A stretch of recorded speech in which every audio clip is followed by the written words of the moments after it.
कहो भतीजी, फिर हंसती क्या है? मुझे स्कूल में ना होमवर्क मिला था कि आपसे कुछ प्रश्न पूछने हैं कि फार्मिंग कैसे करते हैं, कैसे आप सिंचाई करते हैं, कैसे क्या क्या काम करते हैं। तो इससे रिलेटेड सवाल मैं आपसे पूछना चाहूँगी।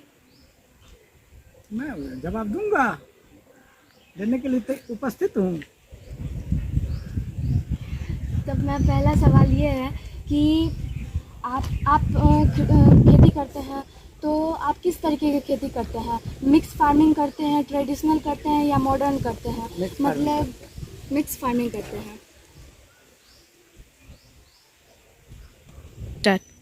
मेरा दूसरा सवाल ये है कि आप किससे खेती करते हैं? मतलब पंप से, मोटर से, किस तरीके से? मोटर पंप से। मोटर पंप से। मतलब इतने दूर की भूमि में आप ऐसे मोटर से हाँ, आसानी से हो जाता है? आसानी से सिंचाई हो जाता है। मेरा तीसरा सवाल ये है कि आप खेती करते हैं, तो इतनी बड़ी खेत लगभग कितनी खेत होगी आपके पास? है 2 बीघे के लगभग मान लो। 2 बीघा।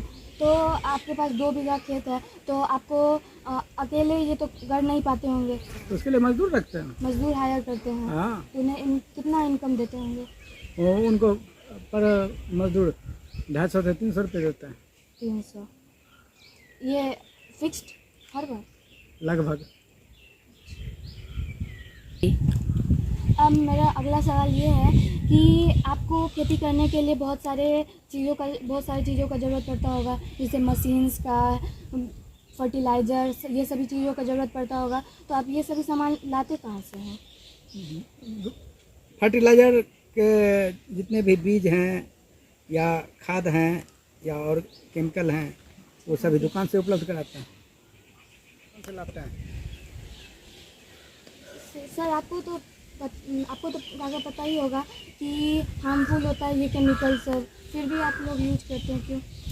क्योंकि उतने अधिक मात्रा में कंपोस्ट उपलब्ध नहीं हो पाता है।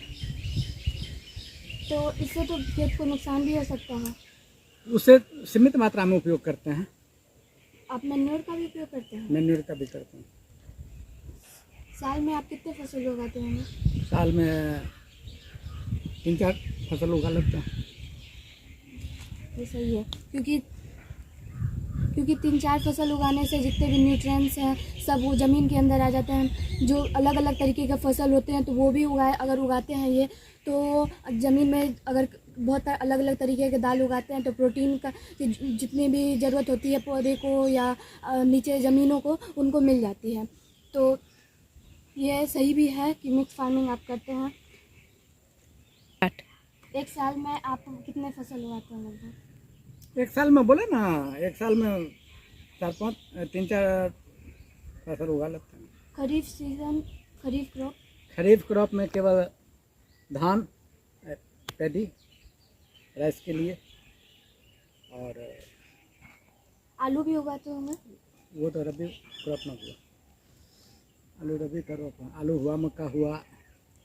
अच्छा, आप गन्ना भी लगाते हैं? नहीं, गन्ना नहीं लगाते हैं। क्यों, कारण?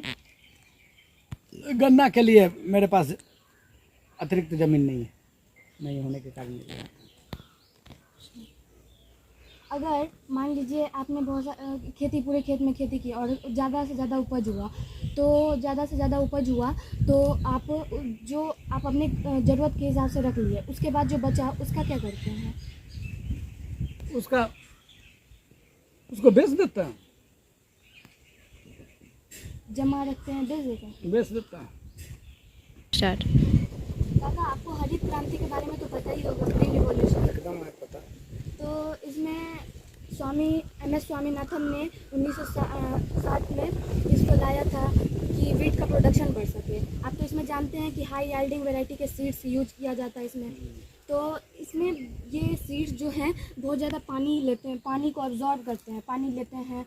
उसके बाद फर्टिलाइज़र, केमिकल्स, ये सभी चीज़ों की इसमें ज़रूरत पड़ती है। इस बीज को अगर अच्छे से अच्छे पैदावार चाहिए तो ये सभी चीज़ों की ज़रूरत पड़ती है। तो क्या आप ऐसे खेती करते हैं? थोड़ा बहुत। और आपका मानना है कि ये सही है? ऐसे ये हरित क्रांति सही है या नहीं? हरित अगर क्रांति मान लीजिए आप अगर खेती नहीं करते होते, अगर आप फार्मर नहीं होते, तो अगर जो दूसरे नॉन फार्म एक्टिविटीज़ हैं उसमें से आप क्या चुनना पसंद करते? उसमें से तो धनोपार्जन के लिए कोई भी ट्रेड करते ही इससे, चाहे शॉपिंग होता या बहुत सारे ट्रेड हैं उसमें, टीचिंग होता। मतलब आप पढ़े लिखे हैं? मतलब एकदम है, एकदम पढ़े लिखे हैं। कितने तक पढ़े हुए हैं? हम BSc ऑनर्स हैं। फिर भी खेती कर रहे हैं कोई हाँ। काम? खेती इसलिए कर रहा है कि घर पर रह रहा है, खेती कर रहा है, मनपसंद जॉब नहीं आया इसलिए।